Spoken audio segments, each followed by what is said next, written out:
Hi everyone, this is Kavita, Certified Empowerment Coach and Hypnotherapist, and you are listening to the Enlightened Heart podcast, where we explore topics that empower HSPs and empaths to go from surviving to thriving in the world. I use my years of coaching, my personal experience, and my training to provide deep insights and implementable strategies to help you thrive. Hello, everyone. Today, I am here with Kristin.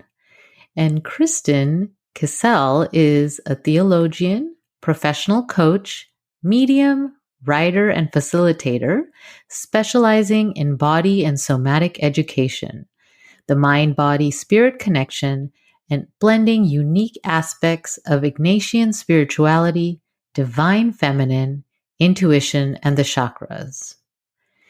She also includes the process of how to live a thriving life through discovering your soul compass. She creates safe, sacred space for spiritual discovery, embodied wisdom, and intuitive guidance for the crossroads of life. Her 25 plus years as a trained dancer, along with her Master of Arts in Theology, specializing in comparative theology and spirituality, is where she has honed her creative expression, voice, dedication, and artistic mastery. Welcome, Kristin. Thank you, Kavita. I'm happy to be here and excited for the opportunity to speak with you. Yay, yes, I'm so excited that we could do this, right? So, so we've known each other for I don't know how many years now. But I wanted to start by saying, like I ask my guests if they consider themselves empaths and or highly sensitive people. And if they do, how did they learn that they were in that category? I'd love to start with that part of your story. Yes, I'm happy to start there. And yes, I do consider myself highly sensitive and an empath. I've also recently had an insight that there are times where I wouldn't necessarily consider myself that, and I can go more in depth later about how I've come to that realization. But when I first found out about being highly sensitive and an empath was probably around the time I met you. Well, I'm trying to think, maybe it's been 6-7 years. Yeah, it's been a while. I don't remember exactly, but yes. I don't either. I'd been going through a rough patch, something that had continued from some loss years prior, and I wanted to just learn more about myself, and there were things that I couldn't necessarily understand about who I was, and when I would have certain sensitivities like to sound or light, and that didn't always resonate with other people, I always thought, something's wrong with me. And I honestly am trying to think how I actually first came across the highly sensitive term. It might have been through Heather Dominic and the highly sensitive business coaching program that she runs. And I know that's where we met. Yeah, so that I think really just opened my eyes up to say, okay, it's not just me, and I have people that I can relate to and say like, oh, I can't always, like, big crowds are too much, or this person chews this way and it's like nails on a chalkboard. And then also recognizing what the strengths are, because I hadn't always named the strengths. It was more of, this is what's wrong with me. How do I need to fix myself? But being able to have highly sensitive and empath as an identity, have some language to put to the things I was feeling, and to also start honoring and really acknowledging my gifts and strengths, especially intuition, and how can I really use my empath self in a supportive and transformative way for not just myself, but for others. Yeah. So So you started to notice first with the external, right? Your senses were overloaded in different ways, and some of the people around you didn't feel the same way. And so then automatically, right, what's wrong with me? That's the wounding of a lot of HSPs and empaths, right? So, and then you wanting to learn more about yourself and then sharing that gift, right? Sharing what you've learned with the world. So from there, when I met you in the program and we ended up actually being roommates. Yes, Yes. that's wonderful. Yeah, which was great. What transpired for you next? So you figured out through Heather and maybe saw her somewhere and was part of that program, and then some other awakening happened. Tell us what happened next. Yes. From there, I really found a sense of community and support to help me transition from Seattle, which is where I was living. And I really recognized that I wasn't happy there and that I really needed the sun in my life. And I also knew that there was something within me I was missing, and I hadn't quite figured out what that was yet. At that point, I was also in a relationship that was ending, and I knew that it was just time for me to go, that it was a closing of a chapter and starting a new one. So I found that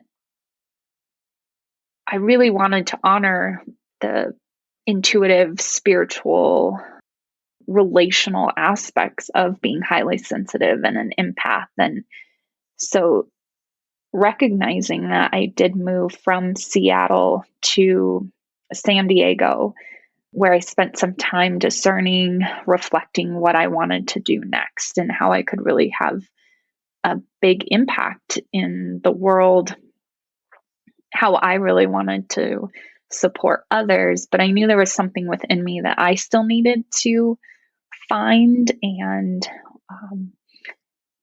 from there, I was at the Los Angeles Religious Education Congress. My background is Catholicism, and it's a big event that I've attended for the past 11 years, where I would do embodied prayer or in like dancing prayer. It's a really amazing space of, I believe, 30,000 people come, and they have a meditation room and just different prayer services and different workshops. So I remember at one of the workshops, I was listening to a nun, and she had us do a visualization. And in the middle of the visualization, I heard, "Get up, it's time to leave." I'm looking around and everyone is still, their eyes are closed in meditation. And I got up and left. And I remember walking out of the building and stopping and saying, "Spirit, where would you have me go next?" And again, I was pointed in a certain direction to, there's a huge exhibit hall where they have all sorts of vendors. And I remember walking around and I ran into a woman at the Loyola Marymount University booth, and she was part of the graduate theology program. And I immediately knew that's where I was supposed to be. And I ended up having an amazing conversation that, again, really directed my life to then getting my master's of arts in theology and moving to LA. Moving to Los Angeles was one of the last places I ever thought I would live. So I'm always amazed at the intuitive, spiritual, deep feeling aspects of being highly sensitive and an empath, because I believe that when we're really slowed down, we can pay attention to that calling and those nudgings to help us move forward in our lives and find the things that we've been searching for. Yes. So, so many gems, I guess, of wisdom in what you shared, right? About following your intuitive guidance and your intuition. But you wouldn't be able to follow that if you didn't have some kind of meditation practice or something to be able to be in touch with that intuitive guidance. right? I'm making an assumption, but I'm assuming you have something that was keeping you connected spiritually to divine and to yourself. Yes. And sometimes intuition tells us things that seems kind of like, really? You want me to leave and get up in the middle of this meditation while everybody else is meditating? Yeah. So it's kind of like, what? You really want me to do that?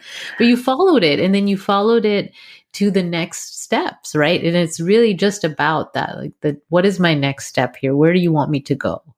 Exactly. And I've really learned, and it's still something I continue to practice, is that I believe sometimes we want to see the whole picture of like, what does this mean? And why am I doing this? But I fully believe that it's more about taking that one step and then slowing down, listening, tuning in, and then taking the next step. And for me, I have this image of Jesus or Mary placing a stone in front of me and saying, okay, now step, and this is where I need you to go. And then when I move to that next step, it's, okay, no, you need to wait. Like, I haven't laid the next stone. And that waiting period can be so challenging, especially if there's so much unknown. But I have learned, and I'm still learning, that there's so many gifts in that liminal space, the space in between. And for me, it's been cultivating that deeper relationship with the divine and an even deeper relationship with myself. You mentioned having a practice.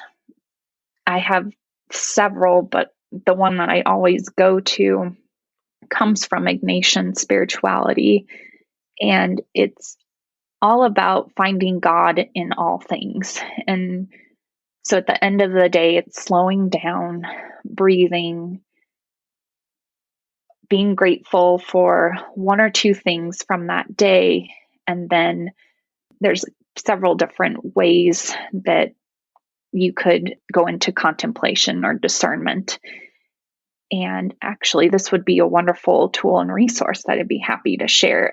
There's an app for this that people could use, and it's very, I want to say, inclusive. So if someone doesn't resonate with Christian languaging, it's pretty inclusive. But yeah, the first step is being grateful. The second step is really looking at, where was I challenged today? Where was something that was really good? And if I go into the challenging piece, why was it challenging? What did my emotions bring up for me? Where was God, Spirit in this? And how could I maybe make a different choice tomorrow? And then really acknowledging and honoring the places where I felt most alive, knowing that, how can I incorporate that more into my life?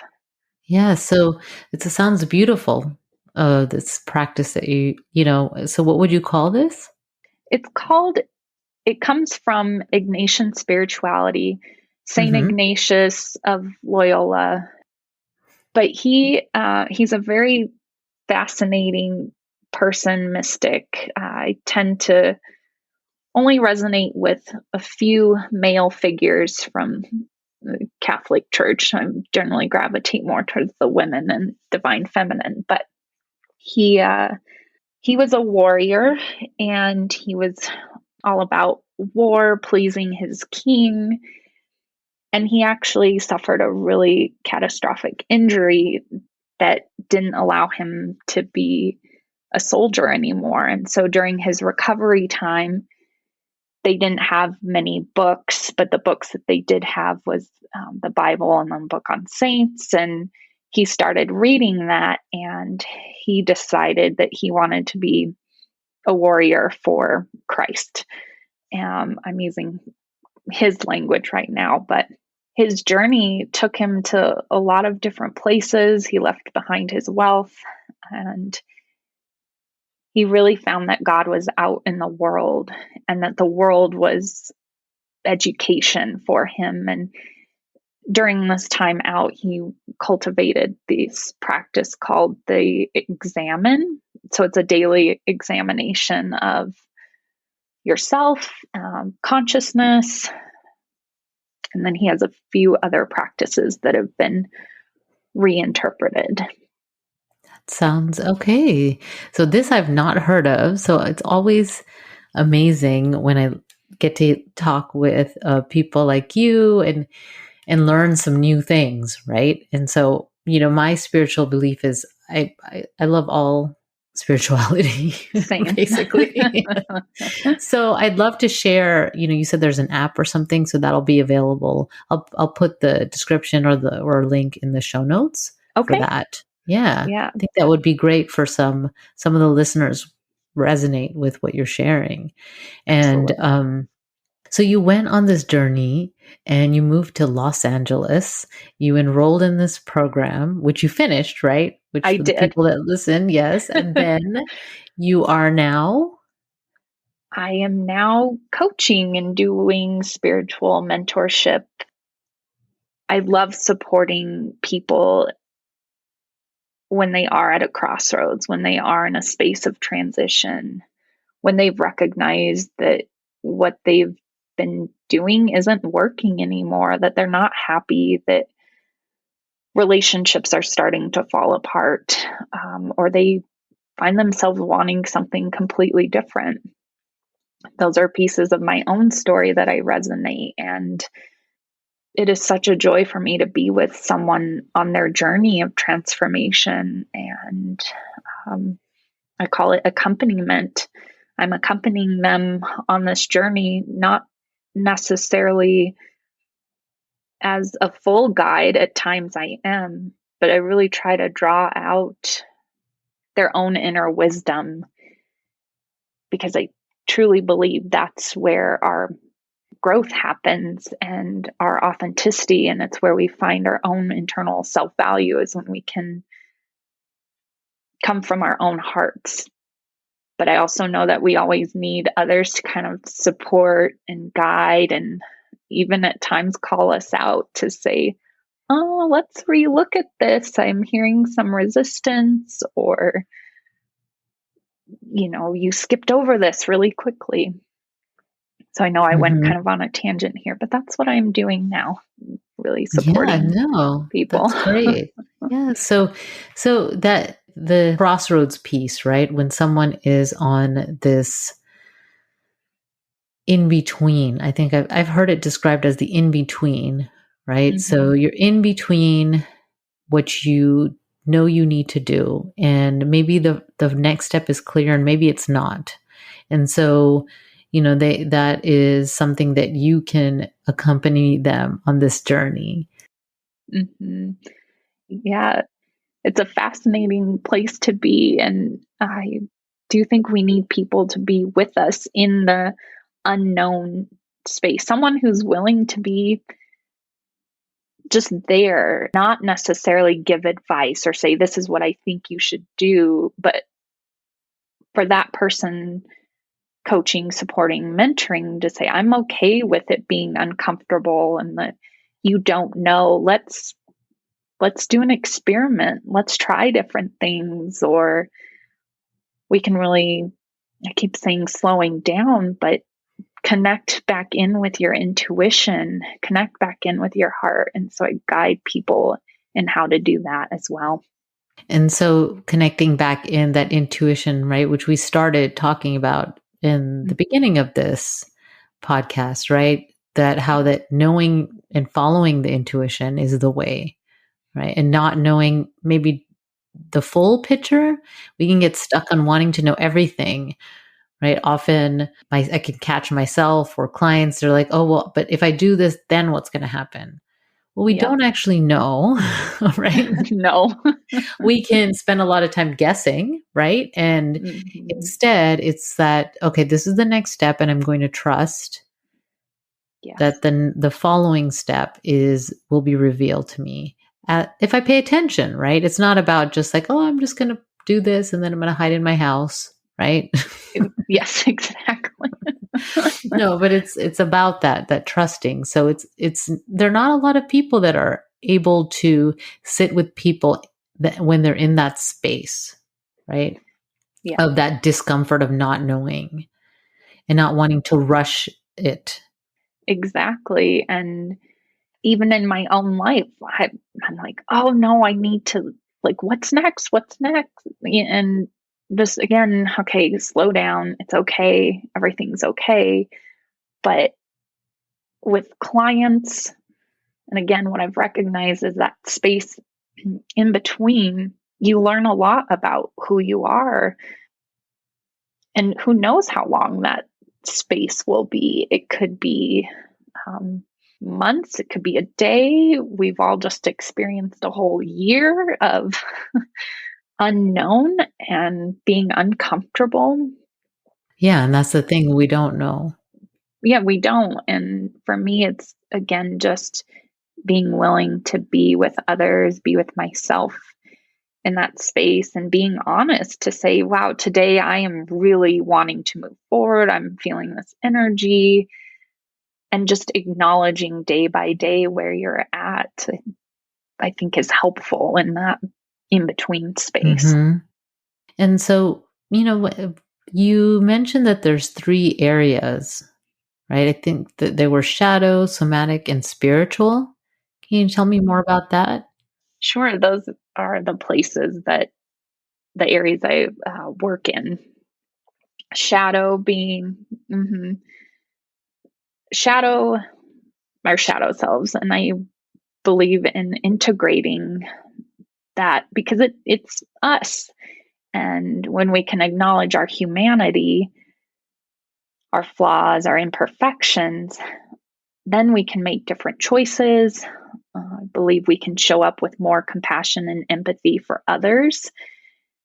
So that's one area, and I'll come back to it. But somatic is also important to me because it's about the body and knowing that our mind and our bodies are so interconnected.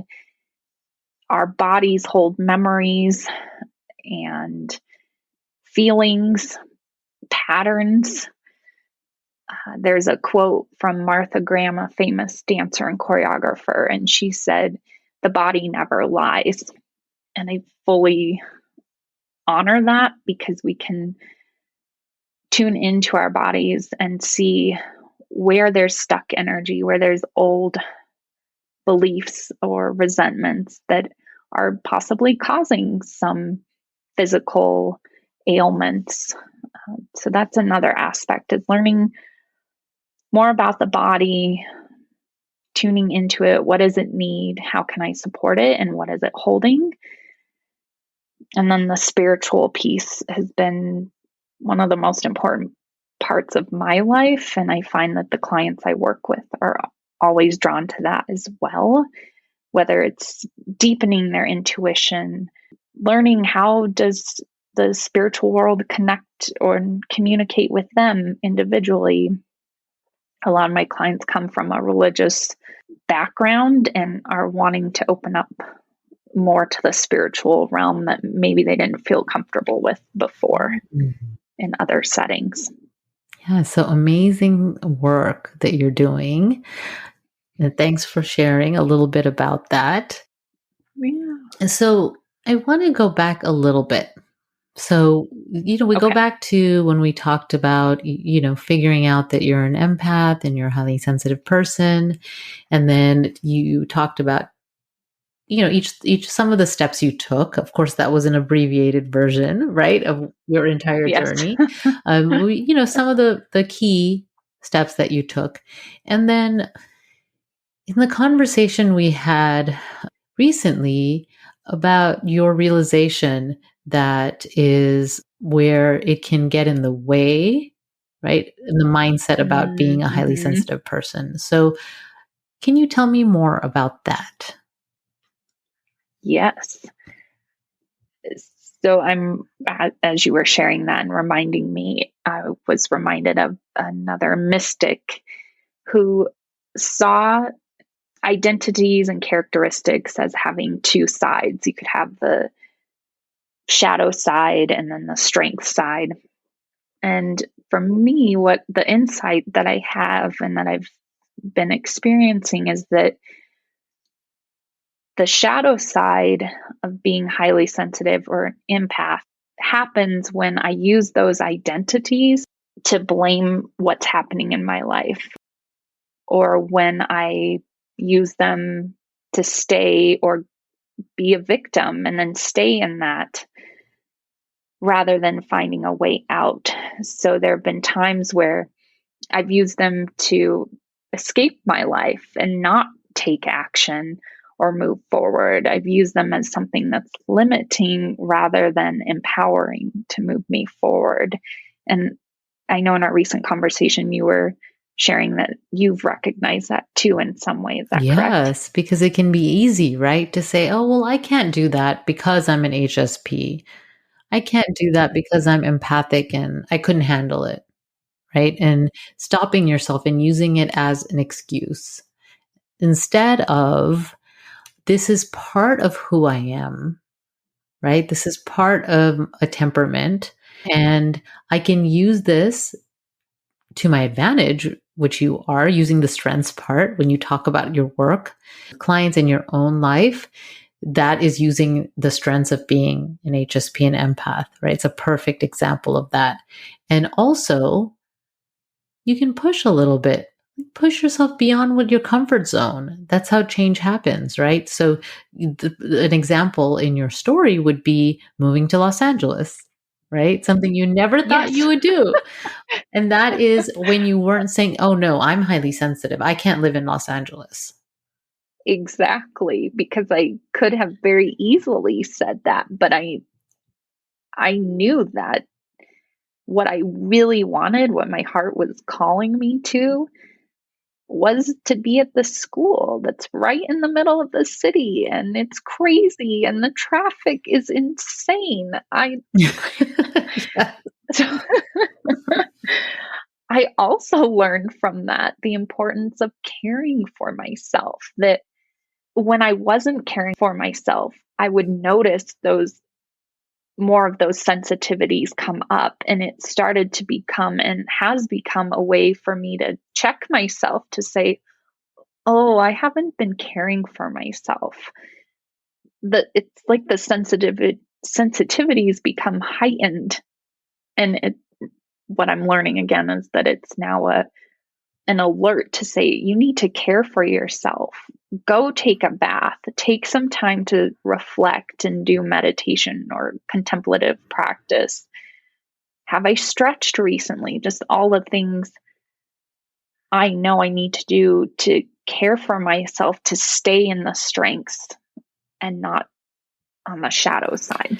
Yeah, so that's really key. Some great insights there, right? So, first, it's that idea Yes. that if your intuitive guidance is calling you, if you're being called to take a path and you stop yourself because you're using this as an excuse, your temperament as an excuse, then it's time to really ask yourself, right? Is this something that I really want? And to take the step and move forward. Mm-hmm. And then the regulation, the nervous system piece, right? So when our nervous system is taxed, that's when we notice, like, the chewing. It's funny, the example you gave. I don't like the sound of chewing either. But, when I'm with someone that is chewing really loudly, if my nervous system has been taxed, it feels so much worse, right? And if I've been taking care of myself and doing the things I know I need to do that down-regulate my nervous system, then it's like, oh, that's kind of annoying, right? And I can move on. Exactly. Yeah. So it's like, it's about that piece, about that balance of, yes, I'm going to move forward. Yes, I'm going to take the steps that I need to for my journey in this world. And I'm going to, because I know this is my temperament, make sure I take care of myself and do the things I need to do. And the body, right? The body will tell you. Oh, yes, Yeah. definitely. so much so. so. The senses. Mm-hmm. Yes. Yeah. So, so great insights. I'm sure the listeners are receiving so much. And so I wanted to ask you then about some more resources. You've already shared so many resources, but I asked my guests for the segment called the Resource Reveal. And you mentioned the app, right, which we will have. But what other resources would you like to share? Resource or resources? Sure. Definitely the app. thought of another book that would go along and a little more in depth in Ignatian spirituality called Inner Compass. And that is by Margaret Silf. The other two resources, you can tell I love books. The other one is called The Dance of the Dissident Daughter, A Woman's Journey from Christian Tradition to the Sacred Feminine by Sue Monk Kidd. She's the author of The Secret Life of Bees. That was a book that I read at the beginning of grad school that really, again, helped give words to what I had felt internally and within my own being that I didn't have before. And it showed me a woman's journey from her very fundamental Christian background, discovering the sacred feminine and exploring what that was for her, what it meant, and then being able to blend the two. And it resonates with my own journey as well.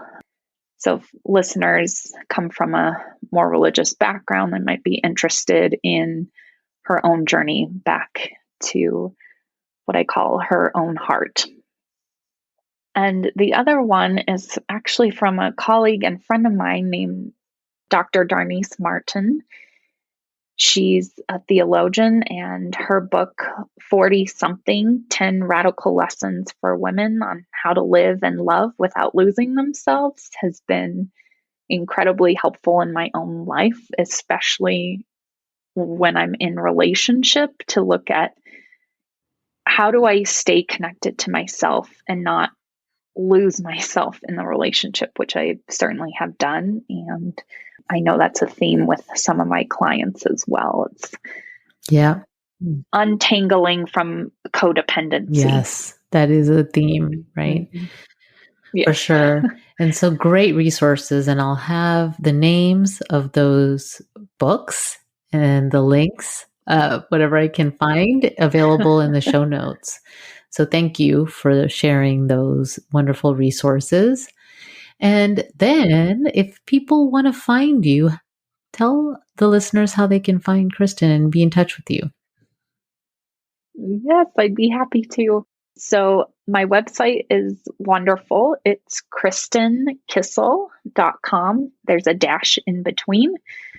And I also have an Instagram page where I post readings once in a while, quotes, and that's a great place for people if they'd like to contact me directly. They can certainly DM me, or on my website, they're welcome to submit a form and that'll go straight to my email. And I'd be happy to have a conversation if someone is interested.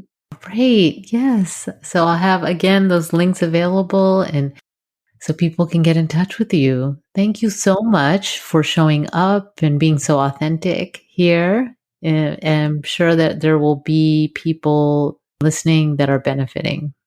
I'm happy to be here as well, Kavita. Thank you so much for inviting me. Thank you for joining us for the Enlightened Heart podcast, where we focus on issues that are relevant to support highly sensitive people and empaths to thrive in this world instead of just surviving. I created this podcast to support people like you and me. So if you are called, please take a moment to write a review, because you are truly appreciated as a listener, and I would love to be able to share this knowledge with others. Your review is like an invitation for others to join you. Until next time, take good care.